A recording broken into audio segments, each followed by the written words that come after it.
Bonjour à tous, c'est Marion de la chaîne Je vous explique les règles. Bienvenue dans ce tout nouveau format. Cette année, comme bonne résolution, j'ai décidé de reprendre en note toutes les parties auxquelles je joue. Ça me permet de vous faire un récapitulatif de tous les jeux sur lesquels je suis passée en février 2025. N'hésitez pas à me dire si ce format vous plaît en me laissant un like, un commentaire. Abonnez-vous si ce n'est pas déjà fait parce que 90% de mes vues viennent de personnes qui ne sont pas abonnées à ma chaîne. Et sachez que c'est super important pour moi, évidemment, comme reconnaissance de mon travail, d'avoir plus d'abonnés, mais également ça permet de mettre mon travail en avant, ma chaîne en avant, et c'est super appréciable. Pour ceux qui découvrent cette chaîne à travers ce format, comme je le disais, il est tout nouveau. D'habitude, je fais uniquement des explications de règles en animation, en motion design. Je vous laisse regarder pour découvrir mon travail. Je vais vous retracer tous les jeux auxquels j'ai joué en février dernier. Évidemment, il y a des nouveautés, il y a des jeux plus anciens. Je vous garde les nouveautés pour la fin. Ce mois-ci, on a eu quelques petites après-midi où on avait très envie d'enchaîner les parties rapides, et c'est ce qu'on a fait avec de nombreux roll and write. Le premier, Lost City, en version roll and write.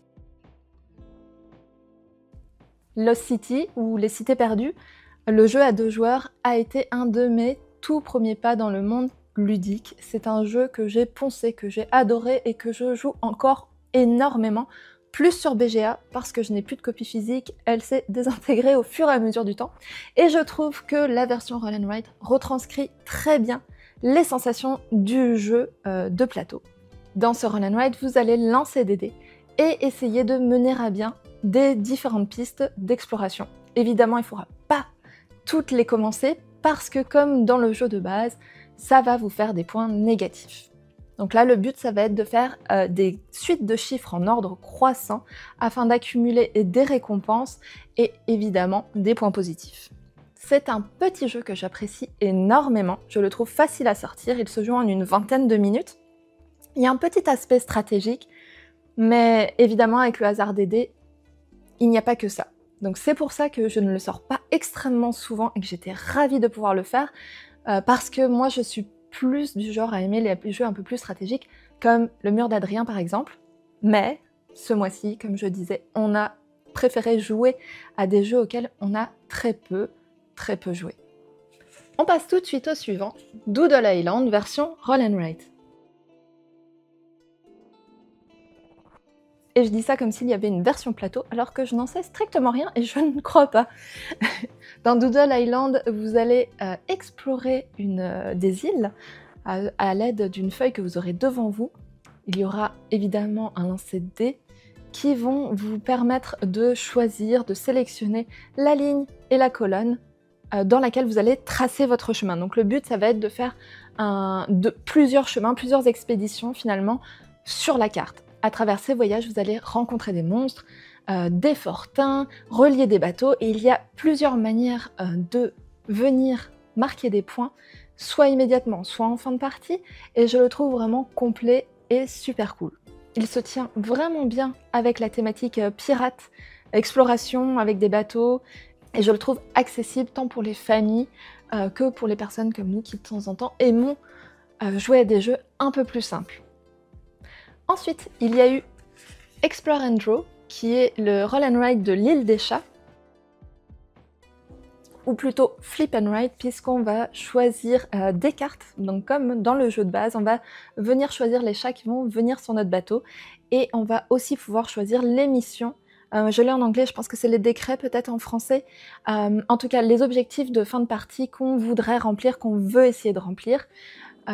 Tous les joueurs jouent en même temps, ça c'est quelque chose que j'aime particulièrement parce qu'il n'y a pas ou peu de perte de temps finalement, versus des jeux où on choisirait certaines cartes, ensuite ça serait au joueur suivant, etc. Donc ça c'est une force, c'est quelque chose que j'aime beaucoup. Il est simple, finalement c'est un polyomino, c'est une pose de tuiles, on va venir retourner des cartes avec des chats dans certaines formes et il faut arriver à compléter le bateau de la meilleure manière possible en rassemblant les chats de la même couleur et évidemment en marquant des points, en remplissant les salles, en n'ayant plus de rats à la fin de la partie sur notre bateau, etc. Ce qui arrive quand même assez vite. Les parties sont un peu plus longues, je dirais que la moyenne des roll and ride, plus autour de 30-40 minutes. Ça permet quand même de savourer sa partie et je le trouve vraiment très équilibré, je l'apprécie particulièrement. Il a un feutre de chaque couleur pour chaque famille de chats et chaque joueur, donc c'est très pratique. Je l'aime vraiment énormément. Ensuite, on a décidé de se lancer dans une campagne que je n'avais jamais finie et donc je suis très contente. Il s'agit de Welcome to the Moon, qui est quand même un jeu assez connu, mais comme dit, je l'avais et je n'avais jamais joué au-delà de la première carte. J'ai adoré, j'ai vraiment adoré, on l'a fait en une semaine, je pense qu'on a fait 1 ou 2 cartes par soir. Donc Welcome to the Moon, c'est les êtres humains qui vont aller coloniser la Lune, et plus si affinité. Pour ceux qui connaissent Welcome to, les principes de base sont relativement similaires. Pour ceux qui ne savent pas, c'est un flip and rate dans lequel on va avoir une combinaison de chiffres avec une action possible et il va falloir agencer ces chiffres de la meilleure manière possible et chaque action va venir nous donner des possibilités infinies finalement parce que ici dans Welcome to the Moon, sur chaque carte, les actions vont se jouer un peu différemment. C'est génial, donc c'est vraiment un jeu en 8 puisqu'il y a 8 aventures qu'on peut jouer évidemment de manière totalement séparée. J'ai du mal à dire laquelle j'ai préférée. Évidemment, elles vont un petit peu de manière croissante dans la difficulté, donc la première est peut-être moins intéressante, mais je l'ai trouvée vraiment bien pour initier au jeu, parce que c'est tout en douceur, il n'y a pas vraiment de malus, ça se fait bien. J'ai vraiment apprécié ce côté-là. Et après, magnifique, magnifique au niveau du développement des règles de chaque environnement, de chaque aventure. J'ai trouvé ça vraiment excellent. Au début, j'ai trouvé que c'était un jeu un peu onéreux pour ce que c'était. Je vais pas parler de prix parce que je suis au Québec et que moi j'ai les prix en dollars canadiens. Mais bon, vous vous ferez votre propre avis. Moi je trouvais que c'était un jeu assez cher à l'achat. Et finalement, après y avoir joué, c'est sans regret, ça les vaut totalement au niveau du matériel. Donc on va avoir des cartes plastifiées pour les joueurs. Donc moi, j'apprécie vraiment ça, plutôt que les blocs de feuilles qu'on va perdre, qu'on va abîmer.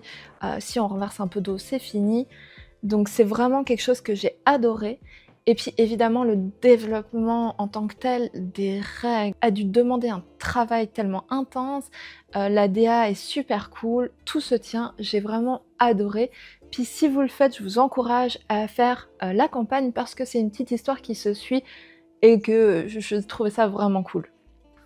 Ensuite, je vais vous parler d'un jeu qui va sûrement revenir assez souvent parce que cette année, on s'est lancé dans le défi 10 par 10, donc 10 parties de 10 jeux qu'on a sélectionnés et celui-ci en fait partie.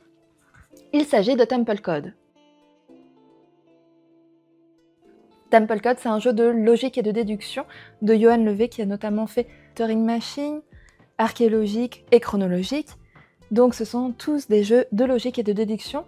Et celui-là, je le trouve intéressant parce qu'il est beaucoup plus abordable pour initier les gens justement aux jeux de logique et de déduction que j'adore. J'ai adoré Turing Machine et je suis contente qu'il y ait un jeu un peu plus simple entre guillemets pour justement rehausser l'attrait envers ces jeux parce que je sais que Turing Machine a un peu divisé et c'est un excellent jeu mais il faut comprendre comment ça se joue pour en profiter. Et je trouve qu'avec Temple Code ici, c'est super bon pour les familles, pour les personnes qui n'ont pas l'habitude de ce genre de jeu, pour les initier justement aux jeux de logique et de déduction. Donc là, un peu à la manière de Mastermind, on va venir déterminer une combinaison qui se trouve devant nous. C'est une combinaison de 3 couleurs, de 3 motifs différents, et à l'aide de cartes, on va venir voir si, oui ou non, dans notre combinaison, on a des motifs qui se répètent ou non. Ça va nous permettre de, au fur et à mesure, pouvoir déterminer quelle est la combinaison qui se trouve sur notre carte qu'on ne voit pas. C'est un système que j'aime énormément parce qu'il est extrêmement bien réfléchi. On a la carte devant nous dont il faut deviner le code, et on en a d'autres qu'on peut manipuler comme on veut, on les voit, qu'on va venir apposer par-dessus, et elles vont nous donner des indices en fonction de ce qu'elles vont révéler, en fait, de l'alignement qu'on va mettre entre les deux cartes. C'est vraiment super intéressant. Je vais vous le montrer en image parce que c'est très abstrait comme je le dis et je me rends compte en le disant. Un autre jeu qui se trouve sur notre liste 10 par 10, donc là aussi ça va être au moins 10 parties dans l'année. donc il risque de revenir éventuellement dans ce format de vidéo. Il s'agit de Hearth. Hearth, c'est un jeu de construction de tableaux de l'auteur québécois Maxime Tardif que j'ai eu l'occasion à maintes reprises de rencontrer, qui est absolument charmant. C'est un jeu qui a fait énormément parler de lui quand il est sorti et j'ai mis du temps à pouvoir y jouer parce que j'avais pas les bons joueurs. Je me retrouvais souvent seule et j'aime moins essayer les jeux quand je suis en solo. Donc là, je suis très contente de l'avoir dans mon défi annuel. Donc si vous ne connaissez pas Hearth, il s'agit d'un jeu où vous allez avoir des cartes en main, vous allez devoir les poser devant vous afin de faire un tableau de 4 par 4. Les cartes vont interagir entre elles, vont marquer des points de certaines manières, et évidemment, pendant la partie, vous allez aussi avoir des objectifs communs à remporter. La manière dont ça se passe, c'est qu'à chaque tour, le joueur actif va choisir parmi une des 4 actions, et tous les joueurs vont jouer simultanément. Ça, c'est un point que j'aime vraiment beaucoup, que j'apprécie énormément. Donc, le joueur actif va avoir une action bonifiée, puisque c'est son tour de jeu, mais tous les joueurs vont pouvoir également profiter de cette action avec un effet un peu moindre, et tout le monde va pouvoir activer les cartes d'une certaine couleur. Donc, vous ne perdez aucun tour, parce qu'à tous les tours, il y a quelque chose à faire.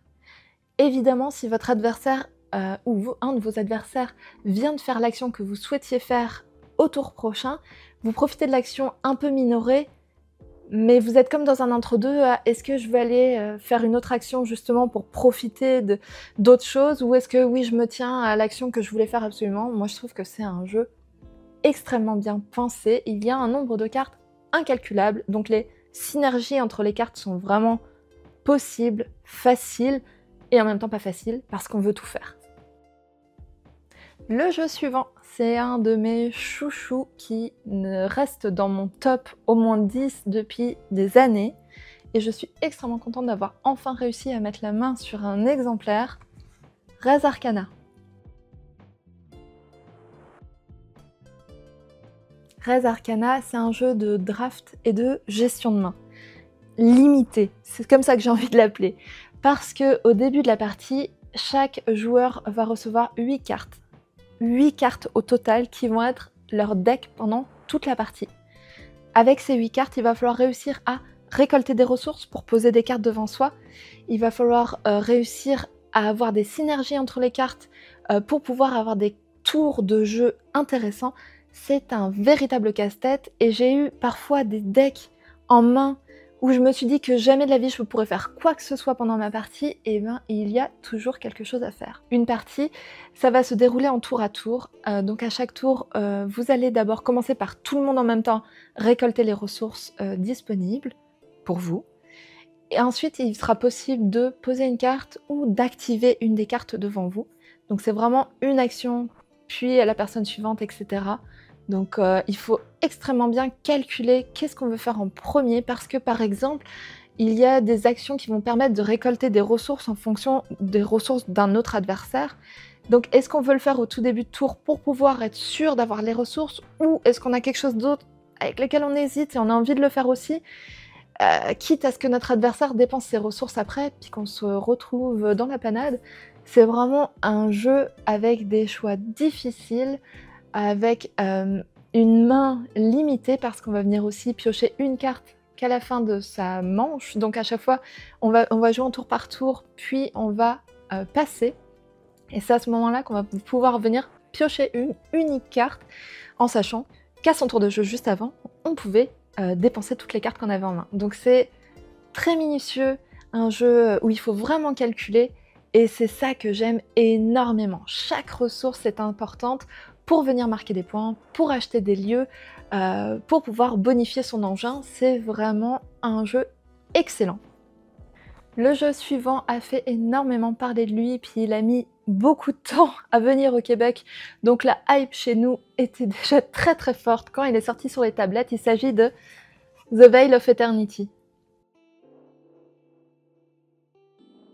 The Veil of Eternity est donc un jeu de draft, de gestion de main et de collection avec des cartes.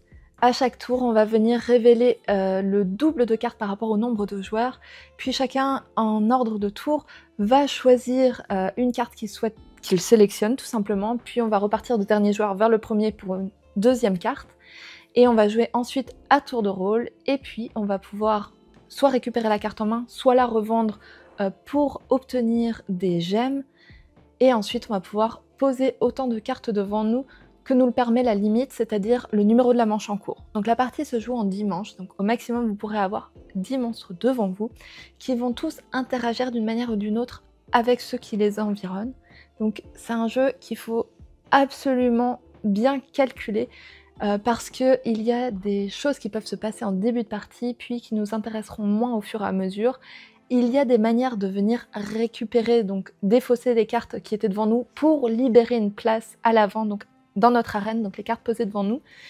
J'ai adoré parce que je suis jamais tombée 2 fois sur les mêmes synergies de cartes, donc à chaque fois il a fallu que je réfléchisse pour mes parties. Et une petite spécificité de The Veil of Eternity, c'est qu'on a le droit à 4 gemmes devant nous. Donc pas 4, 1, 2, 3, 4, mais on a le droit à 4 morceaux de gemmes qui sont numérotés 1, 3 ou 6. Donc on peut avoir 4 gemmes numéro 6, etc. Parce que le jeu ne rend pas la monnaie. Donc il va falloir aussi extrêmement bien calculer comment on va venir placer les créatures qu'on a en main dans notre arène, donc devant nous, à l'aide de ces gemmes, parce qu'il nous faut le bon montant pour pouvoir les poser. Il y a des actions de cartes à la pose de la carte, il y a des actions de cartes à la fin de tour, et des actions de cartes, si je ne me trompe pas, en fin de partie. Donc c'est vraiment hyper intéressant. Le jeu prend fin lorsqu'un l'un des joueurs arrive, si je ne me trompe pas, à 60 points. C'est peut-être beaucoup. Je suis plus sûre de ça, mais c'est à la fin de la piste de score, finalement, où que la 10e manche prend fin. Un jeu simple qui se joue en une trentaine de minutes et dont le renouveau n'est vraiment plus approuvé parce qu'il y a assez de cartes, en fait, pour ne jamais tomber sur les mêmes combinaisons. J'imagine que ça va s'épuiser au fur et à mesure de nos parties, mais pour le moment, après une dizaine, quinzaine de parties, j'ai toujours ce sentiment de « j'ai déjà vu cette carte, mais moi je l'avais jouée comme ça la dernière fois et j'arriverai pas à la jouer avec une autre pour faire la même synergie ». Donc j'aime énormément ce jeu pour ça. Bon, je crois que dans ma liste du mois de février, on a vraiment joué à énormément de jeux que j'aime, qui sont dans mes jeux préférés all time, et le suivant ne déroge pas à la règle. Il s'agit de Dune Imperium, la version Insurrection. Bon, que dire sur Dune, tout en étant concis. C'est un jeu de deck building et de pose d'ouvriers. En soi, rien de nouveau, ou peut-être que c'était quand même assez nouveau quand le premier est sorti. En tout cas, c'est un jeu où vous allez placer vos agents sur des emplacements à l'aide des cartes que vous aurez en main. Et ces emplacements vont vous permettre évidemment de faire l'action qui lui est propre. Le but du jeu, marquer des points de victoire. Les points de victoire ne sont pas si faciles à obtenir. Il y a toute une dimension stratégique avec des cartes qui s'appellent des cartes intrigues qu'on va pouvoir récolter et poser au fur et à mesure de la partie sous certaines conditions qui, elles, vont venir apporter des petits twists que j'aime vraiment. Moi, je suis une joueuse de cartes intrigues et je sais que ça fait débat, mais pour moi, c'est une dimension qui fait intégralement partie du jeu, et si on ne joue pas avec, on n'a pas la dimension complète de ce qu'est Dune Imperium. Ce sont des parties d'environ 1 heure et 1 heure et demie, donc c'est quand même relativement raisonnable, j'ai tendance à dire. Ma configuration principale, et qui choque en général, c'est 2 joueurs, parce que l'IA qui va jouer le 3e joueur est entièrement gérée par l'application de Direwolf, gratuite, et c'est super facile. Et je le trouve facile à jouer. Dans Dune Imperium Insurrection, il y a une nouvelle dimension pour ce 3e joueur avec des rivaux qui non seulement vont nous bloquer des emplacements du plateau, mais également vont commencer à marquer des points, et vont commencer à marquer des points de certaines manières que ça nous oblige, nous joueurs physiques aussi, à réfléchir à est-ce qu'il ne faut pas essayer de bloquer justement ce 3e joueur, là où je trouve que dans le premier opus, donc juste Dune Imperium, Le troisième joueur était là pour empêcher certains emplacements d'être utilisés, mais ne mettait pas des bâtons dans les roues plus que ça. Évidemment dans les conflits, parce qu'il va y avoir des conflits armés à chaque fin de manche, c'était très embêtant parce qu'il fallait égaler le nombre de troupes qu'il pouvait avoir. C'était un peu cheaté. Mais là, je trouve ça beaucoup plus équilibré et c'est encore plus appréciable en fait que dans le premier opus. Donc si vous connaissez Dune Imperium, que vous vous dites que vous voulez l'acheter, etc., ou vous le procurez d'une manière ou d'une autre, moi j'aurais tendance à dire d'aller directement vers Insurrection, qui est mieux, je trouve, plus équilibré. Beaucoup de personnes ont aimé rajouter les extensions au jeu de base pour justement corriger certains emplacements. Moi, je trouve que Dune Insurrection, justement, n'a rien à modifier, en fait. J'ai pas joué avec les extensions dessus. Non, je dis une bêtise, j'ai joué avec toutes les extensions dessus et à 6 joueurs. Et c'était super cool, en fait. C'était vraiment super cool. Mais le plateau, en tant que tel, juste de Dune Imperium à Insurrection est vraiment très bon, très équilibré. Moi, j'ai pas eu la sensation qu'il y avait des endroits qui étaient plus cheatés que d'autres. Donc, vraiment... Ouais, une très belle expérience de jeu. C'est un jeu que j'aime énormément, que j'aime sortir, mais pas trop souvent, parce que il me demande vraiment beaucoup d'énergie et je m'investis émotionnellement énormément. Je ne suis pas une mauvaise perdante du tout, mais Dune Imperium donne vraiment envie de réussir quand on n'a pas envie d'être à la traîne. Donc c'est vraiment se triturer les méninges et c'est le genre de jeu que j'aime bien sortir 1 à 2 fois par mois grand maximum, histoire de savourer mes parties. Le suivant, c'est un jeu qui aussi divise, je pense, et dont j'ai pas entendu tant parler que ça, et pourtant je l'ai adoré. Il s'agit de Red Rising. Red Rising, le jeu, c'est une adaptation des romans du même nom par Jamie Stegmaier. Et je ne connaissais pas la suite de romans avant de jouer, et puis ça m'a donné envie de les lire. Donc en général, ça montre que c'est plutôt positif.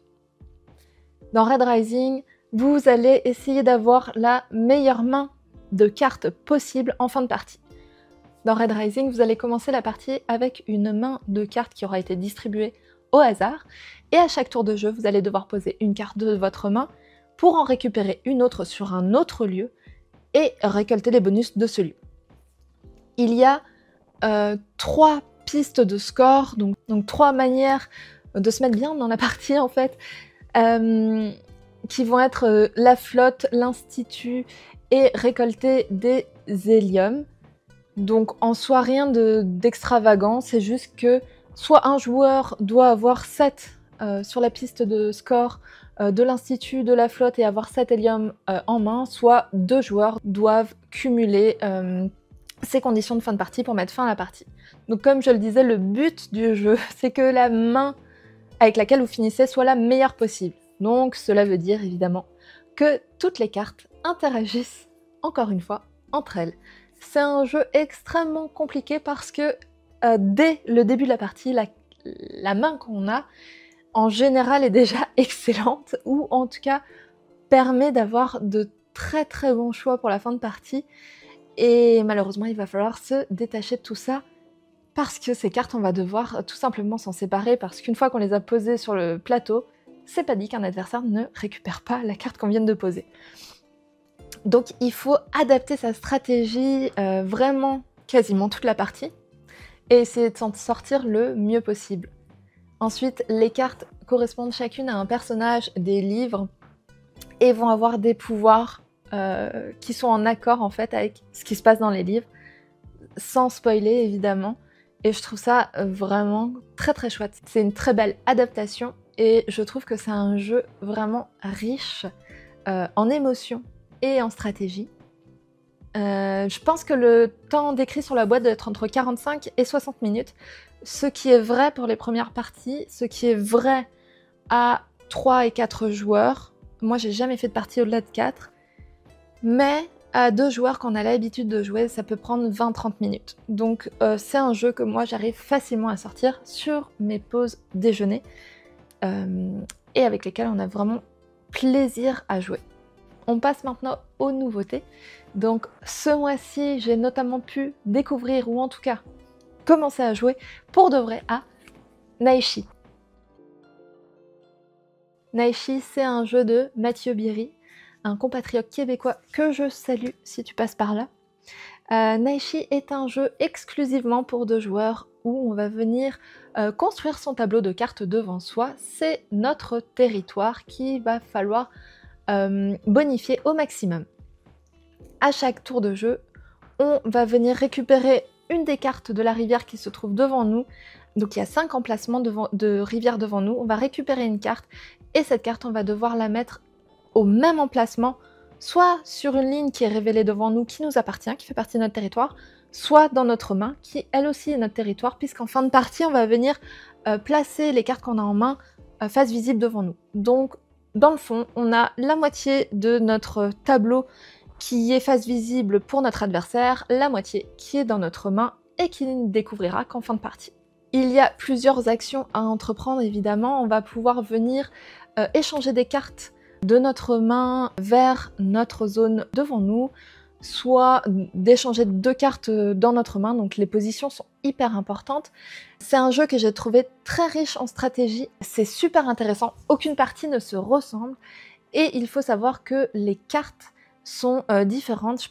Je pense qu'il y a une bonne dizaine de personnages qui marquent tous des points en fin de partie d'une manière différente, donc il va falloir vraiment avoir une synergie entre les cartes de notre territoire qui soit assez intéressante pour mettre fin à la partie, parce que oui, dans la plupart des cas, c'est nous qui décidons quand mettre fin à la partie. Donc quand on juge qu'on a une main acceptable et un tableau acceptable dans le fond, on peut mettre fin à la partie. Il faudra néanmoins surveiller ce que fait notre adversaire, parce que on peut essayer de deviner sa propre stratégie et lui mettre des bâtons dans les roues en lui enlevant des cartes, par exemple de la rivière, ou éventuellement en lui volant une carte dans la partie. C'est un petit jeu pour 2 que je trouve vraiment savoureux. Je vous recommande fortement de l'essayer. Il est disponible sur Board Game Arena si vous voulez lui donner un coup d'essai avant de l'essayer en vrai, l'acquérir, etc. Donc n'hésitez pas, vraiment, c'est un excellent jeu, super facile à prendre en main, les règles sont courtes et les parties sont vraiment super chouettes. Le jeu suivant. La communauté de l'anneau, le jeu de pli coopératif. Et c'est important de spécifier coopératif parce que généralement les jeux de pli ne le sont pas du tout, ils sont plus individuels. Je dois avouer que je suis extrêmement mauvaise pour les jeux de pli. Je comprends le principe, c'est pas le problème, mais ça ne marche pas. Je suis juste mauvaise. Donc je suis très contente qu'on m'ait donné l'occasion de pouvoir essayer ce jeu, enfin un jeu de pli en mode coop, pour peut-être me réconcilier un peu plus avec ce type de jeu. J'ai pas fini encore, si je ne me trompe pas, les 18 chapitres. On en est au 8e à l'heure où je vous parle. Je l'ai trouvé vraiment chouette au début, et en enchaînant les parties, je me suis rendu compte qu'on avait pas mal les mêmes mécaniques en fait. Chaque chapitre est différent, donc il va y avoir du lore qui est différent, il va y avoir des personnages différents, et le but, ça va être de valider les objectifs de chaque personnage qui est en jeu. Donc c'est là que réside toute la petite difficulté de ce jeu en coop. On fait les parties à 2, et je crois que ce n'est pas la meilleure configuration. Alors si jamais vous avez eu l'occasion de l'essayer et de l'essayer à plus, ou si vous l'essayez à 2 et que vous n'êtes pas du tout d'accord avec moi, je suis vraiment intéressée d'avoir votre avis. Parce que selon moi, à 2, on a une plus grosse tendance à se donner et à dévoiler un peu ce qu'on a en main, peut-être plus facilement que si on était plusieurs. Donc c'est un peu comme tricher, mais et oui, il y a vraiment quelque chose de cet ordre-là que j'aime, mais finalement ça le transforme plus en casse-tête, en puzzle à résoudre à 2, qu'un jeu coopératif où on ne communique quasiment pas. Parce que j'aime pas les jeux coopératifs, on n'a pas le droit de discuter. Après là, on discute pas de nos mains, mais c'est très... On joue en fait à 2 personnes, on joue avec un joueur fictif, et un des deux joueurs doit prendre des décisions pour le joueur fictif, puis ça arrive très souvent qu'on fasse bah moi je joue ça, lui il va jouer ça, toi t'as qu'à jouer ça, et voilà, en somme c'est un peu de la triche parce que on n'est pas censé discuter et dire toi t'as qu'à jouer ça, mais en même temps bah c'est la facilité. Donc je sais pas encore quel est mon sentiment sur le jeu. La DA par contre est magnifique, j'adore, c'est un peu style vitrail, les illustrations sont hyper belles. Je l'apprécie pour son côté casse-tête et je pense que je vais m'en tenir à ça plus que pour le jeu de pli. J'aime le casse-tête qu'il offre parce que c'est pas toujours évident de remplir l'objectif de chaque joueur, étant donné qu'on n'est pas que deux. Il y a des fois des joueurs, des personnages qui doivent ne remporter qu'un seul pli, puis on se rend compte qu'à la fin de la partie, ils ont remporté le pli, on est content, mais les cartes qui restent en main va l'obliger à remporter un pli à nouveau. Donc il faut recommencer le chapitre pour pouvoir essayer de le gagner. Donc moi je le vois vraiment plus comme un puzzle à résoudre que comme un jeu de pli à proprement parler. Si jamais vous avez eu l'occasion d'essayer, moi je suis vraiment intéressée à échanger avec les personnes qui auront des avis divergents, des avis tout court, des commentaires, quoi que ce soit, sur la communauté de l'anneau, le jeu de pli coopératif. On continue avec les jeux à 2, avec Azul Duel. Alors il faut savoir que le placement de tuiles, c'est pas nécessairement mon dada, mais j'ai toujours apprécié Azul parce que c'est un jeu chill, tranquille, facile à sortir, facile à jouer, partie pas trop longue, prise de tête mais pas trop. Donc bon bref, j'avais envie de voir à quoi allait ressembler la version Duel. Je vais commencer par ce que je n'ai pas aimé. Mon dieu, mais les plateaux sont vraiment cheap. On se retrouve avec les plateaux joueurs en carton fin, pliés en deux. Donc quand vous le mettez sur la table, il fait comme une petite tente au début. J'ai trouvé ça extrêmement dommage pour ce jeu. Pourtant, toutes les autres versions proposent des plateaux en dur. On aurait pu avoir un plateau plié en deux par joueur. Et on se retrouve avec une petite boîte, petite maison en carton pareil à plier pour mettre les tuiles qui nous serviront plus là pendant la partie quand on valide une rangée. Et cette boîte, ben, il faut la déplier si vous voulez la faire rentrer dans la boîte de jeu parce qu'elle ne rentre pas montée dans la boîte de jeu. Donc pourquoi avoir s'être embêté à faire une boîte comme ça alors qu'on aurait pu peut-être donner du budget sur les plateaux? Moi, c'est vraiment ça qui m'interroge parce que j'ai été extrêmement déçue en ouvrant. Tout le reste du matériel est vraiment ok, mais alors les plateaux des joueurs, ok. J'ai pas compris le move. Je comprends que le coût de production aurait changé, mais là vraiment c'est franchement dommage. Franchement dommage pour un premier opus en tout cas. Peut-être pour une version voyage ou quoi que ce soit, j'aurais compris, mais là je trouve ça vraiment dommage. Bref, passé cette déception, je vais parler du jeu en tant que tel. Je l'ai vraiment trouvé excellent. Donc comme dans la version Azul classique, où le plateau est gris, on va venir nous-mêmes construire la mosaïque qu'on voudrait avoir. Donc à 2 joueurs, ce qui va se passer, c'est que pendant notre tour, on va pouvoir venir chercher des tuiles comme dans un jeu Azul classique, mais on va aussi pouvoir choisir des petites tuiles en carton qui représentent des motifs qu'on va venir placer sur notre plateau de la manière dont on le souhaite. Donc ça, c'est très très chouette. Et sur chaque tuile, sur chaque tuile carrée qu'on va venir placer sur son plateau, il y a 4 emplacements.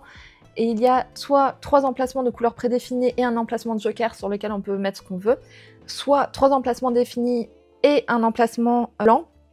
Celui-ci, c'est tout compte fait, lui aussi un joker. Dès qu'on a rempli les 3 autres emplacements, on va pouvoir poser un petit pion beige qui est un petit pion de joker, marquer ses points comme les autres. Ça permet de faire des lignes et des colonnes. Et ça, je l'ai compris qu'à la fin de ma première partie, parce que la partie se joue en 6 manches. Et je me suis rendu compte qu'en 6 manches, c'était très compliqué, c'était pas comme dans Azul classique, de faire des lignes ou des colonnes complètes. Et que, en fait, c'était ces fameux jokers-là qu'il fallait faire intervenir. Donc, petit point stratégique à noter pour ceux qui voudraient l'essayer. Ne sous-estimez pas les emplacements beige. Moi, j'ai joué qu'avec des jokers, c'était pas le bon plan. Bref, c'est un jeu vraiment très chouette, j'ai adoré les petits changements qu'ils ont apportés à ce jeu. Maintenant, quand vous allez, il va y avoir une grande usine et plusieurs petites. Je sais pas si usine est le bon mot. mais moi je pense que dans ma version c'est des factory, so je suis pas certaine. En tout cas, peu importe, je pense que la plupart d'entre vous qui connaissez Azul savez de quoi je parle. Donc on va avoir des tuiles dessus, et cette fois quand on va venir récupérer celles d'une certaine couleur, les autres, sur les petites usines, on va choisir de les empiler, et on va choisir l'ordre dans lequel on va venir les empiler.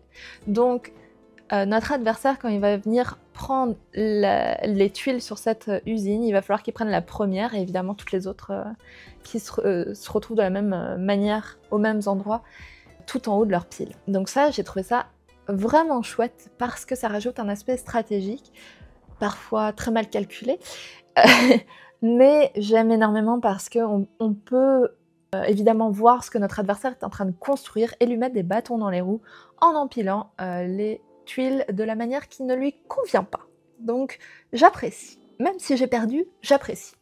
Je reste toujours extrêmement mauvaise à Azul. Je sais pas, c'est mon jeu maudit, mais je prends toujours du plaisir à y jouer, et j'ai trouvé que la version duel était très chouette, très rafraîchissante.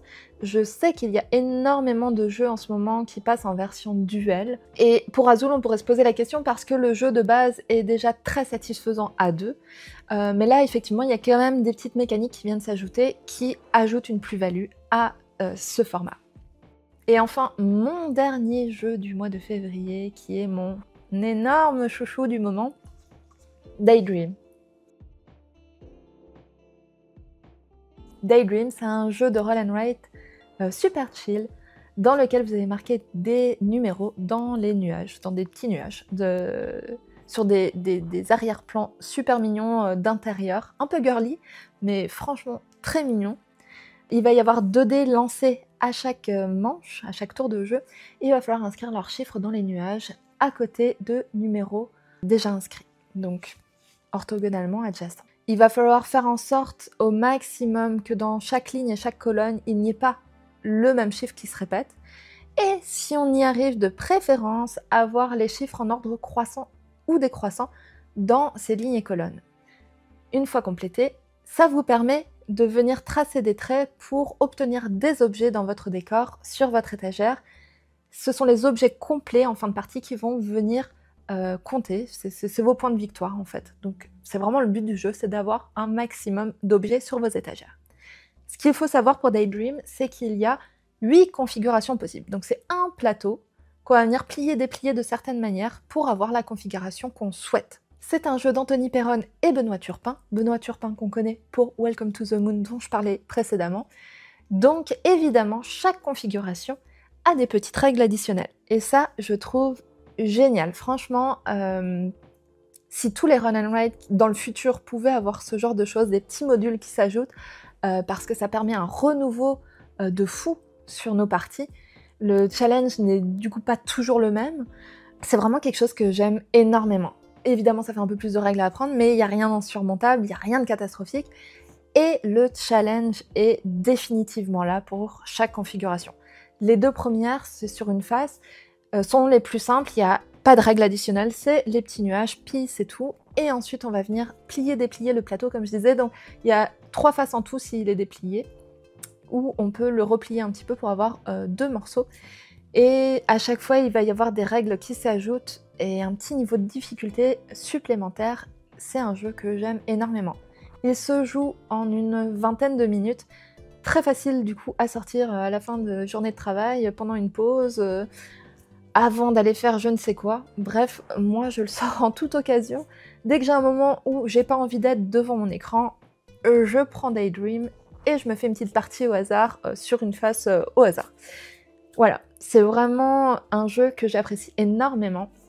Vous allez pouvoir le retrouver en boutique dès le 21 mars en Europe. Et je vous conseille vivement de l'essayer. Il a été présenté à Cannes et de tous les retours que j'ai vus, tout le monde a adoré. Donc j'ai super hâte d'en entendre encore plus parler. Peut-être que vous m'en donnerez des nouvelles. En tout cas, j'ai vraiment hâte. Merci d'avoir suivi cette vidéo au complet, par morceaux. Bref, peu importe. Merci à vous de m'avoir regardé. Surtout, n'hésitez pas à liker, à me laisser un commentaire, je réponds à tous les commentaires. Ça me fait super plaisir, ça donne un peu plus de baume au cœur, ça montre que mon travail est apprécié. Évidemment, si vous voulez me soutenir, likez ma chaîne, c'est le meilleur moyen de me soutenir dans mon travail et de m'encourager. Merci à tous. Ah oui, et n'oubliez pas de me dire si le format vous plaît, savoir si je recommence le mois prochain.